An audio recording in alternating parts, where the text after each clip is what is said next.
On this episode of Skeptico, Robert McLuhan discusses his book, Randy's Prize. We complain an awful lot, don't we, about people like James Randi and apparently sort of subverting what seems to be perfectly good data and sort of rather deceptively distorting perceptions and so on. And we complain about that a great deal. But I think we have to sort of start thinking beyond that and thinking, well, what is it exactly that these guys are trying to protect? Is that perhaps a rational thing that they're doing? Perhaps I can make the point a bit more succinctly. If you think about psychokinesis, just imagine the effect of science declaring that psychokinesis is real. If you really think this right through, we are in a very changed environment. If we are starting to say that human minds can interact with matter. I agree, but I don't think it comes anywhere near to the revolution that it takes to say that consciousness survives death. I mean, as soon as we say consciousness survives death, I think everything pales in comparison. So we can move objects with our mind. Who cares? What is our mind? Where does our mind reside? What is us? Sorry, I completely disagree about that because I'm not sure if you get the point. Because, when we die, yes, you're absolutely right that that's hugely important and,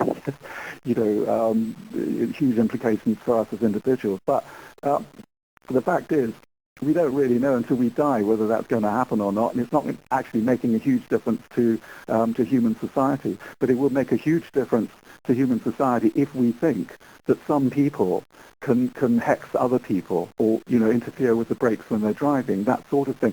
See, it doesn't even have to be true. But if science says that something like that actually is feasible and possible and might happen, then what sort of situation are we in? Stay with us for Skeptico.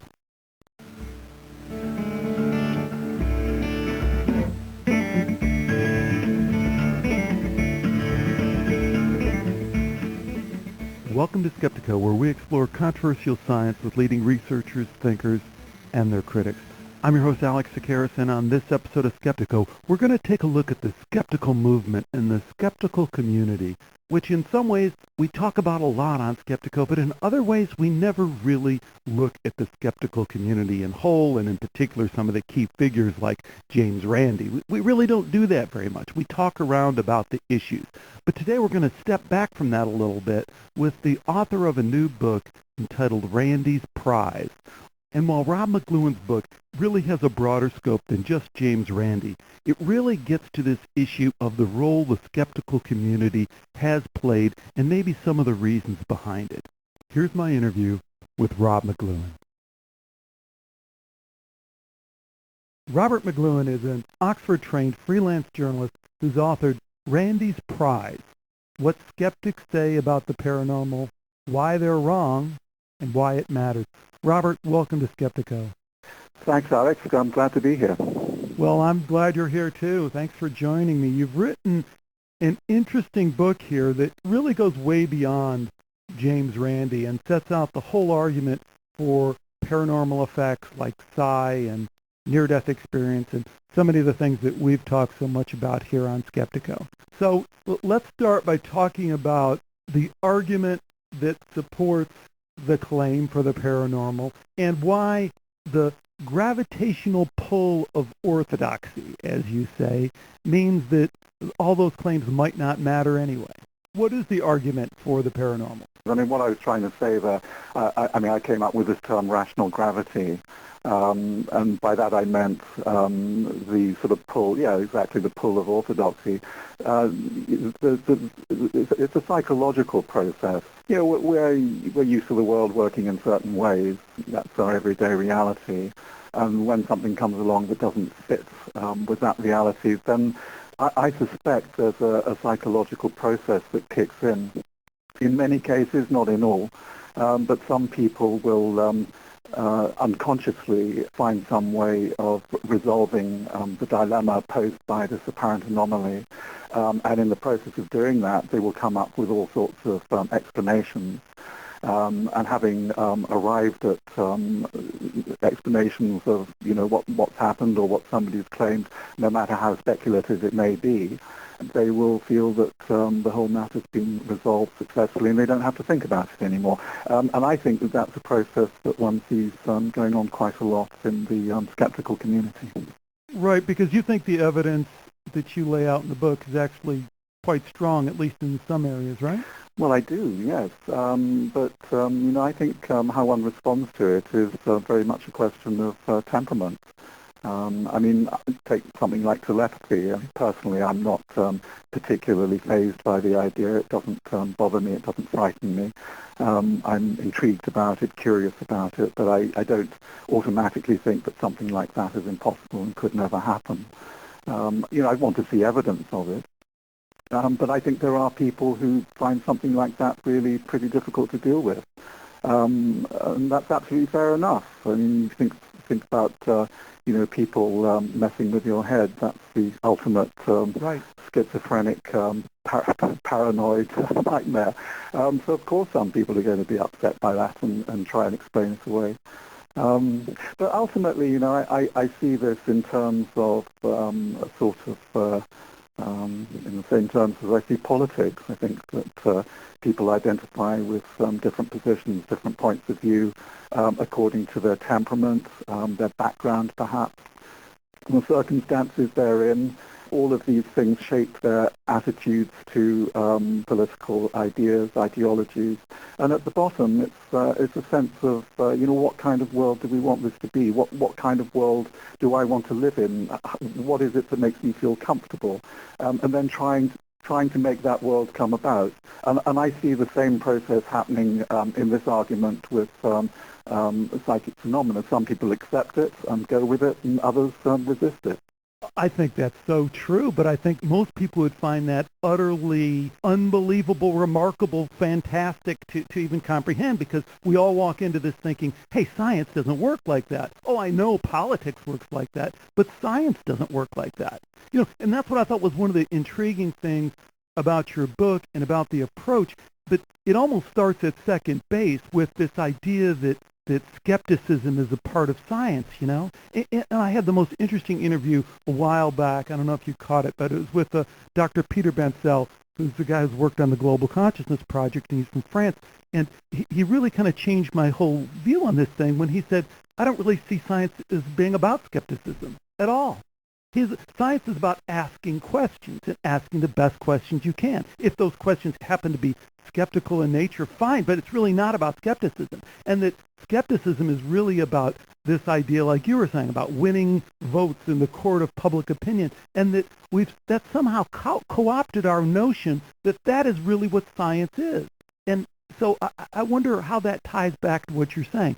Is science really about winning these political battles about what things really... You listen to scientists talking, and they say exactly that. And they do say that actually, this is a little secret, and not many people outside the scientific community realize this. That actually, science is a very messy business, and in lots of cases, it's the people who shout loudest, the people who create the biggest, the strongest lobbies around the evidence, obviously. But there is a big tug of war, a sort of free-for-all going on around all sorts of controversial subjects within science. The outcome of that is obviously what's important, because eventually it settles down and a consensus is reached. It just happens that in this case, rather uniquely, I think, it's not just a matter of science, it's a matter of popular culture. And that's because psychic experiences actually originate with people. It's a consciousness thing. And I think that's something that science finds rather difficult to deal with. I think that's a great point.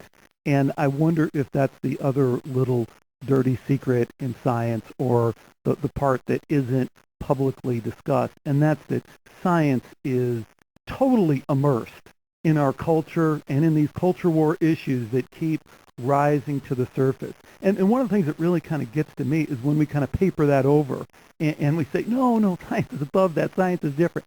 Gosh, no. I mean, if anything, in every area you want to look at, whether you want to look at psychic phenomena or whether you want to look at climatology or anything, I mean, it is totally immersed in our culture. How do we get out of that to really get a better handle on what's really going on? Yeah, and I think actually that's the skeptics' big complaint is, they come to the data looking for really hardcore results, something black and white, such as I understand it, one would find in physics and chemistry, but there aren't any sort of grey shades.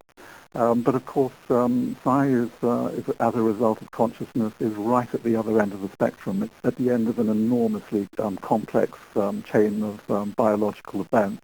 And it is very hard to pin down in that way. But I think it's up to people like us to try and, untangle these issues and present them clearly and as articulately as we can, so that the public and scientists themselves, who may not know very much about these issues, can understand them better and a better place to make a judgment. Tell us a little bit about how you set out to do that in your book, Randy's Prize. Yeah, okay. Well, this goes back quite a way now, because I started to write this book in the mid-90s, and it came about because I was reading a lot of science books. And it was only then that I really understood for the first time just how completely science appears to reject any idea of spirit, of soul, of psychic communication, all these things which I, until that moment, hadn't had any sort of very particular strong view on, but which I remained open-minded about. And I thought, well, hang on, these guys really know what they're talking about, so this is something that I ought to investigate. So I started going to libraries, looking at books. I found the Society for Psychical Research, huge collection of research going right back to the 1880s. And this was a huge surprise to me. I had no idea that all this stuff was out there. So I started a process of reading both sides, looking carefully at what the skeptics were saying, looking at the studies by the psychic researchers and trying to make some sense of it, and actually failing for the longest time. But after about 2.5 years, it sort of started to become clear to me, just simply by dint of hard work and hard study, that the skeptics really didn't have a handle on it. They were actually coming to it with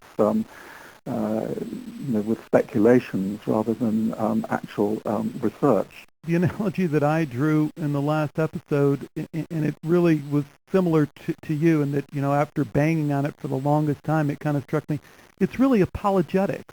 It's really analogous to Christian apologetics, where they use logic and reason, but you know where the story is going to end. It's like a child's book. Yeah, no, I hear you, and I sometimes feel that way myself. But actually, at that time, I really was taking the skeptics very seriously indeed, and it was very difficult for me because I was just going ding dong, ding dong. I'd read the skeptics and I think, oh, these guys really, yeah, of course it was a trick, and that's how he did it, And then I'd read the research again, and I think, well, hang on, there's a lot of detail here. It's not quite as clear as all that. And it was very difficult to come to a decision about it. But having done that, having done it, I actually wrote the book.